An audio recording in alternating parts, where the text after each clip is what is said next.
नमस्कार global TV को स्वागत करुच्ची मु संजीव। प्रथमे नजर पकेबा किछि गुरुत्वपूर्ण खबर उपरे।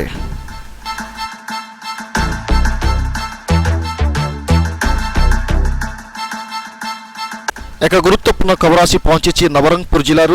कालबैशाखी प्रभाव में नवरंगपुर जिला तेंतुलीखुंटी ब्लॉक रे प्रबल वर्षा सह पवन होईछि। प्राय 100 किलोमीटर बेगरे पवन बही बहु गछ सह घरद्वार भांगी नष्ट हो जाइछि।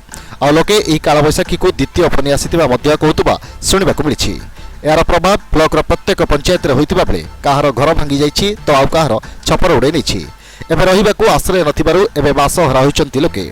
एमिति कि केतेक लोकंक दुकान गृह भी भांगी जिबा फଳରେ दुकान रे थिबा समस्त जिनिसपत्र पानी पड़ी नष्ट हो जाइछि।